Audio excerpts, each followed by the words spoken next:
Welcome, everybody, as the American Space Museum brings you Stay Curious. I'm Marquette, and we're so glad you're with us today to talk about the last Apollo launch to the moon 49 years ago today, Apollo 17.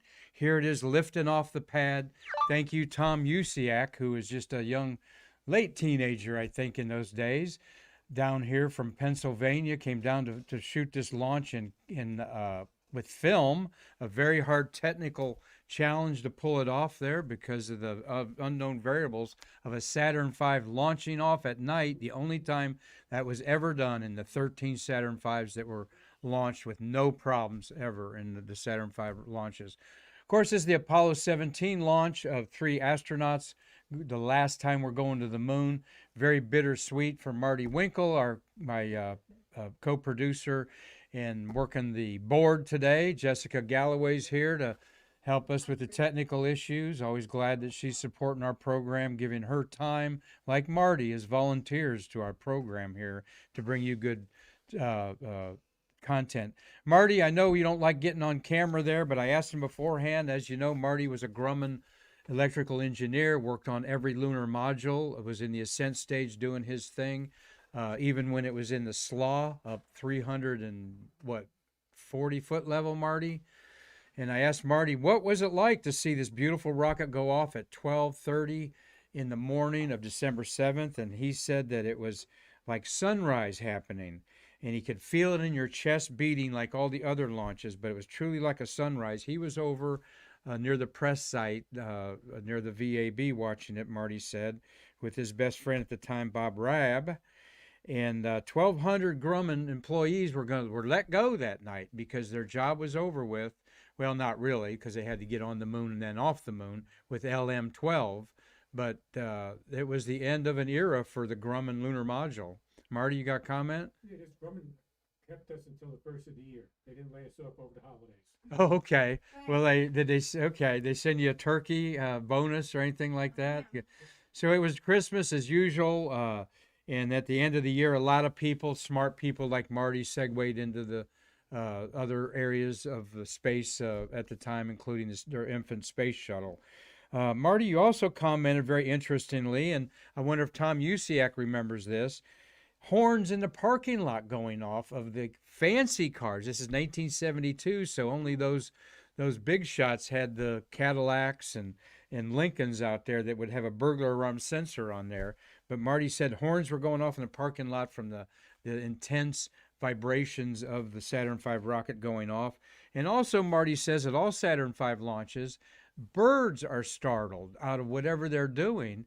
Because, like Marty said, birds don't know there's a Saturn V launching, so they're all roosted and sleeping. And all of a sudden, at 12:30 in the morning, they are rudely awakened to the most beautiful sight that human eyes have seen, probably off Pad 39A, the beautiful launch of Apollo 17. We love to reminisce, and I'm going to do a personal reminiscence of astronaut Harrison Schmitt, who I had the privilege of being around on 4 different occasions when he spoke at the University of Tennessee. I'm going to tell you a little bit my personal encounters with really a wonderful guy, Jack Schmitt. But here is the crew of Apollo 17, launched today on the very last mission to the moon. Of course, 49 years later, we hope our Artemis program returns us to the moon by 2025, probably. 2024 was one of the goals, but it's been probably moved a little bit. I don't care if it's 2026 or 2027. Let's get back to the moon. Harrison Schmitt wrote a beautiful book here called Return to the Moon, all about harvesting the isotope called oxygen-3. Everything that we have on our to sustain human beings is on the surface of the moon, and we've known that for decades. And so there's Harrison Schmitt on the left. The bald guy standing up in the back there is Ron Evans. He passed away, had a heart attack at age 56. A widowmaker heart attack, and bless his heart, that was it for him. And then Gene Cernan, who flew on Gemini 9 with Tom Stafford, and then flew again with the General in Snoopy Lunar Module 4 that went within, how close, Marty? 8.5 miles of the lunar surface. They say 8.8. 8.8 in there. and quite a guy. Gene Cernan lived to be in his late 80s. I'll tell you when he died here in a moment. Looking at my notes. Sitting in the rover. Pardon me? He's sitting in the rover. Yeah, he's sitting down in the rover there. And he died 3 or 4 years ago in his 80s, become a real champion of the Apollo program. A beautiful documentary on him. All of it. I forget the name of that, Marty, but it's a beautiful documentary waxing eloquently about the end in Apollo 17 and it being now almost 5 decades since we've returned there. Of course, Schmitt and the commander, Gene Cernan, were on the moon while Ron Evans orbited. And talking to Harrison Schmitt several times, you don't get the warmest fuzzies between him and Gino, okay? In fact, most of the time he calls him my commander. And I never heard him call him Gino. That was his nickname and so forth. Here, they're obviously happy in the lunar module. I think this is after their third and last trip outside the lunar module. They went to camp out 3 days in an area called Taurus Littrow. The actual landing is December 11th, 1972. So we're going to talk about that throughout the week on Stay Curious. And Thursday feature more of the landing site and some of the cool things that were discovered. Schmitt went there as a true geologist, all right? He actually bumped Joe Engle from the seat there. Joe Engle and Gene Cernan were very good friends. Joe Engle, an X-15 test pilot, actually went to above the Kármán line and got his astronaut wings. Engle's actually 86 years old. He's the only man to fly a space plane, 2 space planes, the X-15 and the shuttle. When he was bumped, Joe Engle was asked by Deke Slayton, who is overall the astronaut chairman of the astronauts, chief of the astronauts, do you want to fly on Skylab? He said, nope. Well, how about Apollo-Soyuz test pilot? He said, nope, I want to fly something with wings. So Joe Engle waited to be commander of STS-2 and then STS-51I later in the program and walking around there. Yes? They're actually sitting on the floor, and that's the front hatch behind them. Oh, okay. Marty says they're actually on their butts, sitting, that's the exit hatch there, that they put a logo and an American flag on, that they exited and entered 3 times. That's interesting. So that's a little stoop below there, too. That's how Marty would crawl in and out of there. And happy guys here. We'll talk more about their excursion on the moon and how difficult it was back in the day. And here's Ron Evans. Ron Evans was flying solo for 3 days by himself on Apollo 17, it wasn't so important that he took reconnaissance photographs like the other guys did because there was going to be no more landings tried. So he was doing a lot of lunar geology for astronomers, and he did a spacewalk, the longest, deepest spacewalk ever on the way back from the moon to retrieve the film canisters that are on the outside of the cameras. Imagine that. You had to risk your life to retrieve your data on celluloid film, on big movie film, basically, to bring the goodies back. So he did that. It was the longest of 3 deep space walks that Ron Evans did. And there is Harrison Schmitt by himself. Marty, you remember the ceilings in there, I'm sure. That was like a covering, like a pegboard kind of, wasn't it?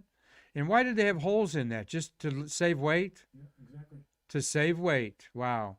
But it hid some of the wires and so forth behind there in the top, Marty. Is that what was up there? Some wires and plumbing probably. But you didn't want to bang through the aluminum. Yeah, you didn't want to bang through the aluminum that was 3 sheets of aluminum thick on there. And you have a cup of rocket fuel here.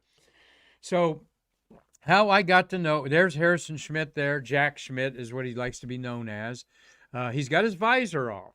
And, you know, I wish more of the astronauts would have lifted their visors off just for a photograph to show that they were on there instead of that gold visor looking through.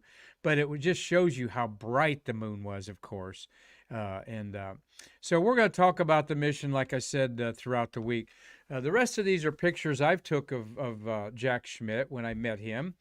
I met him at the University of Tennessee. I lived 35 years in the Bristol, Johnson City, Kingsport area. I always say closer to Asheville, North Carolina than Knoxville.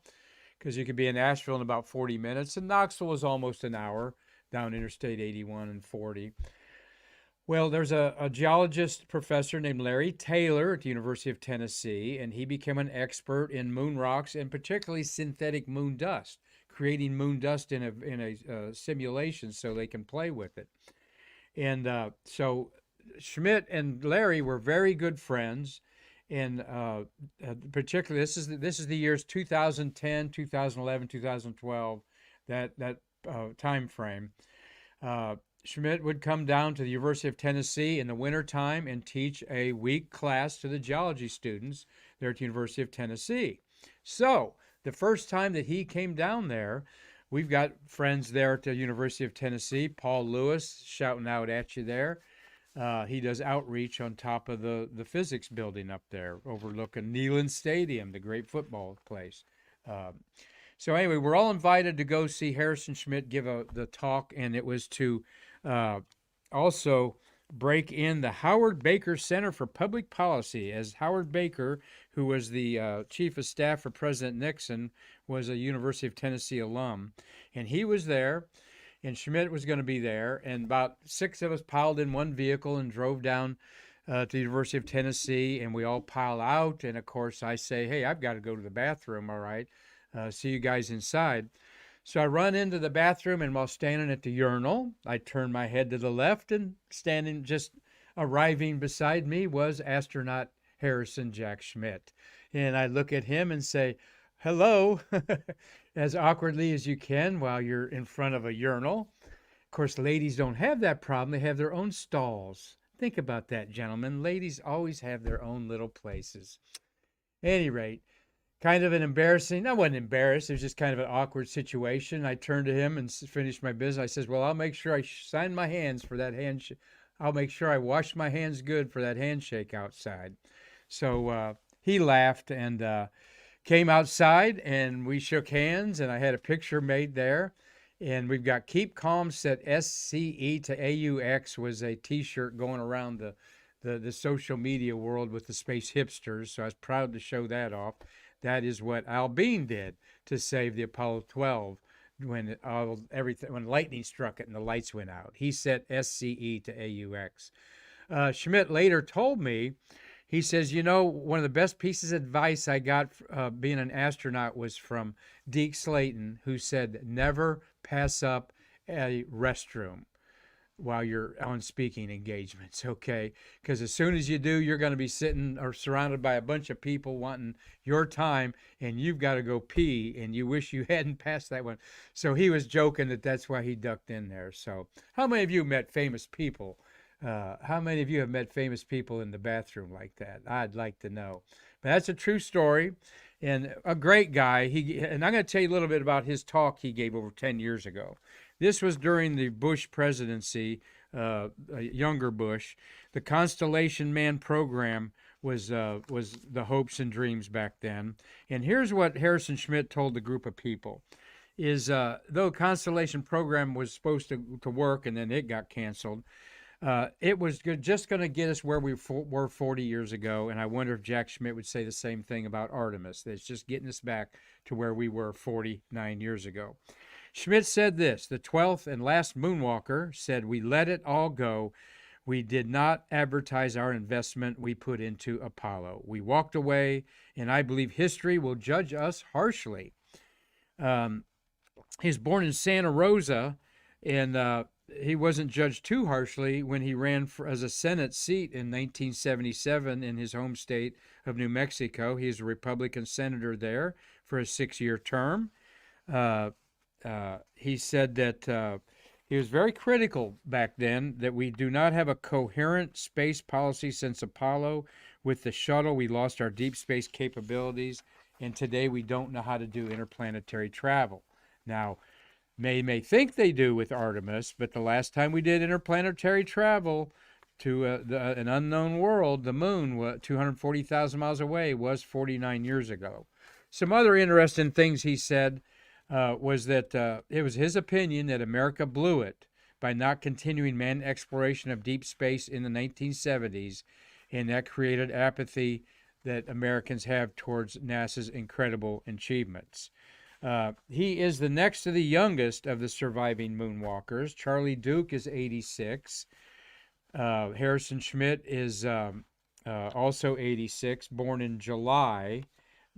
Duke was born in October. Uh, uh, and the other two moonwalkers who are alive, David Scott of Apollo 15 is 88, and Buzz Aldrin hanging in there at age 92 of Apollo 11. One thing, let's see, what's my next slide there? There he is, talking there at the University of Tennessee in Knoxville. He said, being a rookie, the Saturn V launch got my attention.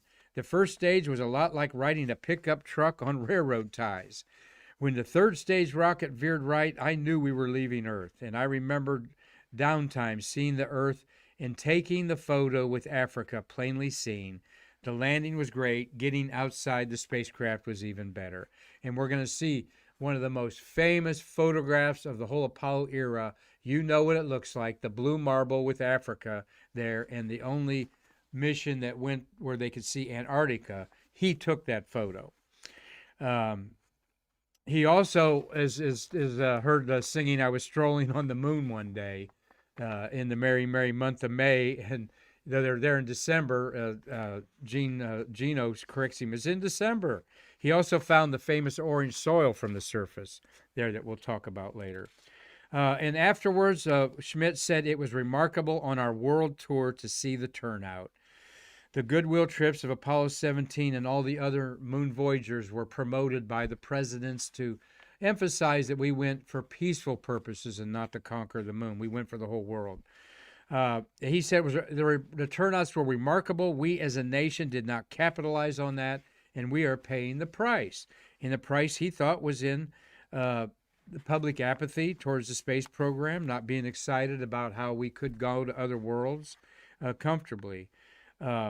Also, he also champions the fact that after the Apollo program was a worldwide cultural phenomenon and engineering boost because of the rapid technology that had flooded into the mainstream of society and businesses taking the NASA models and of manufacturing and administration and management to heart. After all, the barcode was invented by NASA to keep track of those millions of parts on the Saturn V rocket. And also, one thing that Jack Schmitt mentioned at his talks is, this is over a dozen years ago, he said, I know how to fix NASA. You fire everybody over 40 years old. Because when you're over 40 in the same job, you're just doing status quo, you're padding your retirement, you're not going to new seminars, you're not learning new things, all right? And nothing's wrong with that, but that's not the way to manage a space program. And he emphasized several times that during the boredom period of Apollo 13 coming back, and that very traumatic incident with the Lunar Module saving their lives, Gene Kranz, the famous director there that wore the white vest and is featured very highly in the Apollo 13 movie, though there's two other guys like him involved in that. Gene took the age of everybody sitting there at their consoles and divided it out and found out that the average age was 26 years old of everybody in that room bringing Apollo 13 home, and Kranz was the oldest at age 33. All right, think about that. And I like thinking about that because I like seeing the young people at the SpaceX launch control facilities and so forth. And the Blue Origin the same way. Not many gray hairs, Marty, among those groups in there. All right, of course you need the gray hairs in your management and your team leads of experience and so forth. But Apollo 11, the whole Apollo program was going through a bunch of unknowns that were not known at the time. So, and he says that he always parts with this as to the historical legacy of Apollo. That valley of history at Taurus Littrow has seen mankind complete its first evolutionary steps into the universe. With those steps, a tradition of peace and freedom now exists in our solar system. From this larger home, we move to greet the future. And here's Harrison Schmitt's book, astronauts do not give astronaut autographs on things that you provide unless it's a special event. This is because many of them are under contract at the Astronaut Scholarship Foundation in nearby Orlando here to save their autographs to promote the Scholarship Foundation, which was founded by the original Mercury astronauts to provide money for students and so forth. So, but he would sign his book that you would buy. And there's my inscription there that says, to Mark in the future, Jack Schmitt says there, okay? And he signs it Harrison Schmitt, Apollo 17, in case you wonder if he put Jack in there. The scientific, this gentleman, the scientist, and then I'm going to get into some of my personal stories of meeting him. He says the scientific legacy is this. When we wanted to go to the moon, when President Kennedy, but also Eisenhower, wanted to build a big rocket, he emphasizes that it was born out of the Eisenhower administration, and Kennedy latched onto that and promoted it, that lunar science was not even considered in the beginning. In fact, they had to argue about putting cameras on some of the earlier space missions and so forth. So what came out of this was that lunar science, as developed from the Apollo data, combined with our ever-expanding knowledge about the Earth, became the basis for a new discipline of comparative planetology. In other words, with the samples of the moon brought back, we could calibrate other instruments going to explore the moon, like the Lunar Prospector, Clementine, even the other spacecraft like Galileo going to Jupiter and so forth could have actual calibrations in their scientific instruments with data harvested from the moon. While this was a Cold War feat with the Russians in a race to beat us to the moon and show their national pride, what came out of it was a potential for science that they never thought when it all started out. And of course, a scientist like Harrison Schmitt would say that. Well, here he is on the moon. Why do we know it's him, Marty? Because there are no red stripes on his uniform, which after began with Apollo 13 that didn't make it to the moon, because they couldn't tell which astronaut was which on Apollo 11 or 12. They had to say, who's in this picture? Who had the camera? They knew it was Buzz in most of them of 11, but 12 with Gordon and Bean, they didn't know who was who without asking them because they both had cameras. So they put a red stripe on the helmet and around the armbands and the leg bands. So we know that that's Jack Schmitt on the moon there with a lunar module that was called Challenger, and the command module was America, appropriately enough. And there is the vehicle that if you put new batteries in it, Marty, it'd probably crank up and you could drive away from there with it. I would see why not after 50 years, but might need a little lube job. I don't know. But they went over 26 miles on 3 different 7-hour extravehicular activity moonwalks. Imagine camping out for 3 days on the moon. Well, here's Jack Schmitt with one of my best friends, Bob Smith. Hope, Bob, you're watching. Stay curious. One of my astronomy buddies there. He's autographing Bob's book there. This happened. There's a theater called the Barter Theater in Abingdon, Virginia. And it was the Barter Theater because you would bring a chicken to pay for your seat at a play. Maybe a dozen eggs would be more like it. Maybe bring some canned jams, a bushel basket full of corn so your family could watch the Barter plays in there. Now, this is a very serious theater in Abingdon, Virginia, which is on the border of Tennessee, above Bristol there, because Ernest Borgnine got his start there. So about a half a dozen actors were there. A couple escaped me. Gregory Peck, most famously, got his start there at this small little theater. So a group of theater script writers came up with a play called The Blue Sky Boys. It was all about the engineers blue skying. In other words, just kind of throwing, I call it spaghetti on the wall around here, with ideas and see what sticks. Have you ever heard that expression, Marty, blue skying? Well, this was part. That was why this was called this. Was that they? It was brainstorming. It was a phrase for brainstorming, blue skying. All right. Well, and it was a pretty decent play, as I recall. And they got Jack Schmitt to come for 3 days of events to promote this play.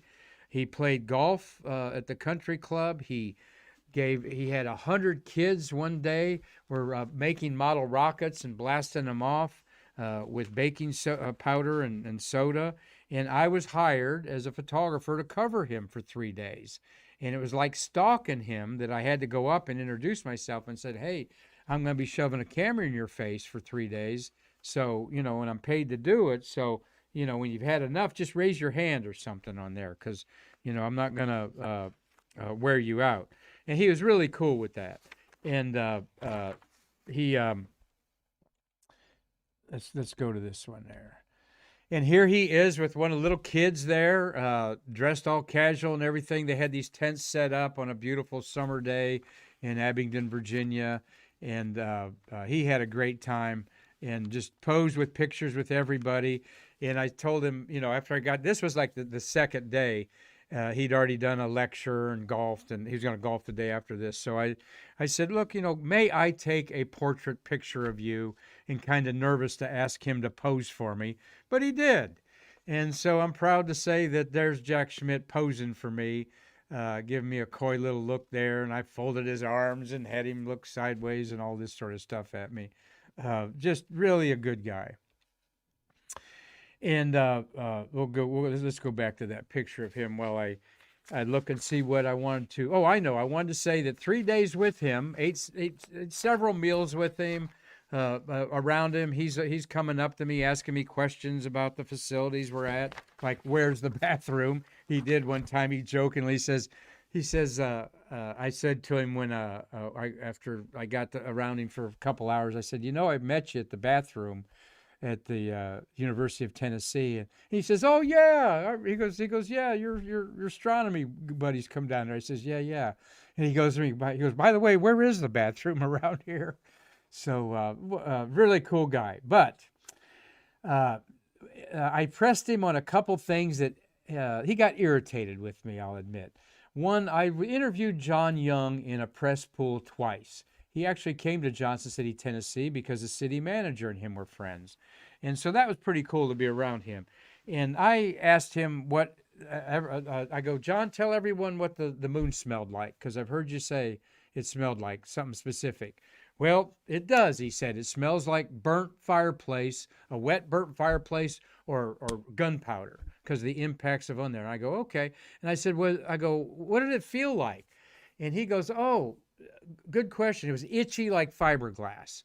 And I go, "Well, that makes sense because there's no erosion on the moon, and though the regolith is finer than talcum powder, surely, yeah, there's sharp little diatoms like in there." So I asked Jack Schmitt. I said, "The moon dust, did it smell like? Would you explain? Did it smell like gunpowder or something like that?" He says, "Yeah." He says that's pretty accurate. I go, "Well, was it sharp to touch?" He goes, "No." And I said, "Well, John Young said it was sharp when he touched it." And he says, "Well, I didn't experience that." And I remember I tried to come back like a couple hours later on that to reinforce that. "You sure it wasn't sharp?" And he says, "I told you it wasn't sharp on me." And I go, "Okay." And I go, "Well, what did it taste like?" Because he let me call him Jack. I said, "Jack, what did the moon taste like?" He said, "I didn't taste the moon." I said, "Well, you know what? I've hung out with some geologists out in the field, and they're all the time taking rocks and putting them on their lips there. Okay, I know you couldn't taste it out on the moon, all right, but they've certainly grabbed some pebbles to put in their pants pockets and so forth as an emergent contingency." But he says, "I never tasted the moon."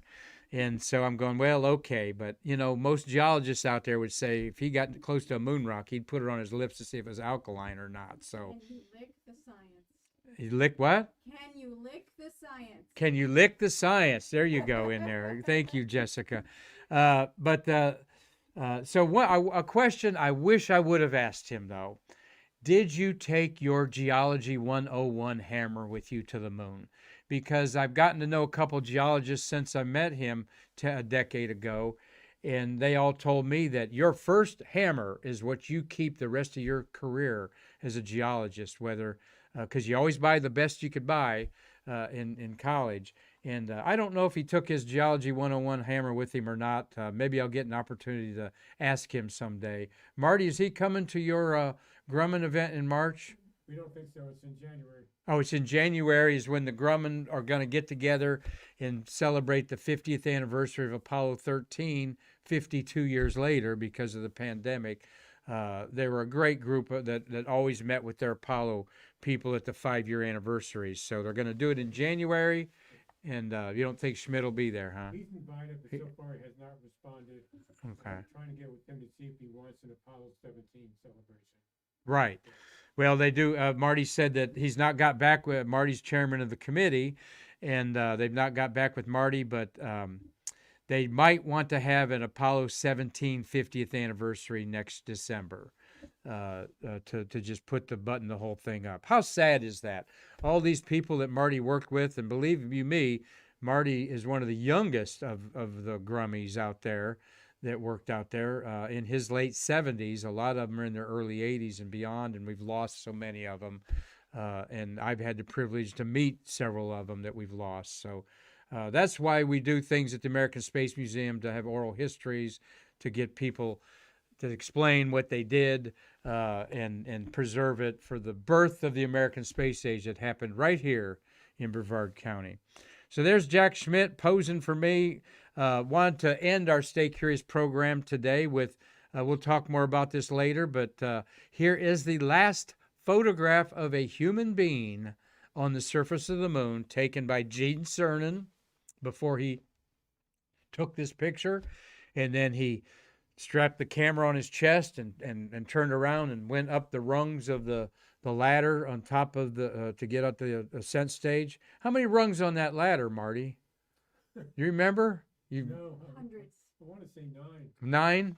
Just a guess. Yeah, guess. You never crawled on it because it was proprietary there. You wouldn't want to damage it, but No, you can't walk on it on. yeah, you can't walk on the earth because you'd bend it. Everything is 1/6 gravity. You got to figure that in there. Yeah, good. But think about that. This is the last image of a human being, a shadow. Remember on Apollo 12, you go back and look at our Apollo 12 in November.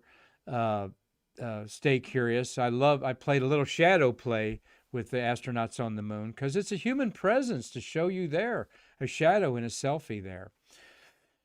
And finally, this is one of the most, in fact, I read somewhere that it is the most published photograph in the history of the Earth.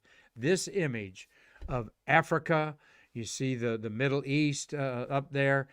The trajectory of Apollo 17 leaving the Earth was the only one that afforded an opportunity to see Antarctica at the bottom there. And this was taken on the going out towards the moon, less than a day into the journey when that J-2 rocket fired to put them into orbit on that third stage. And Jack Schmitt took this photograph. Without a doubt, there's no controversy about that, like Apollo 8, where Bill Anders probably took the Earthrise photo. This even beats the Earthrise photo for being more published than anywhere. Wish it had the United States showing there instead of Africa, but that's okay. And you see the beautiful blue marble of our home. And we had Nicole Stott here in our museum a couple Saturdays ago, and her book is worth getting because it emphasizes solutions to the global warming situation. And there we are, the thin blue line, no borders anywhere. This is our home to the 6 billion people currently living on it. And we need to take care of it. We need to take care of each other. And one other observation, when you look at all these Earth globes in movies from the 50s and 40s and even some of the 60s, They don't have clouds on the earth, okay? They forgot about the clouds, and the clouds are one of the more dynamic, beautiful parts of our earth as they contrast against the blue of our oceans and, of course, the ruddy browns and reds and greens of vegetation on our continent. So, hope you all have enjoyed this edition of Stay Curious with Tom UCX launch of Apollo 17, launched just after midnight, December 7th, 1972. And because it is December 7th, we just wanted to shout out to all of our military out there thinking about the 80th anniversary of Pearl Harbor, the day that still lives in infamy. And though we have made peace with our enemies, it is a day that created a loss of many lives. Many of you families are still affected by those memories of losing your loved ones 80 years ago in Pearl Harbor in World War II. So keep that thought with you. Tomorrow, Marty and Jessica and I will be back with some more space history, a birthday or two on Stay Curious. So we hope that you join us and come visit our museum here in downtown Titusville and bridge the space between us.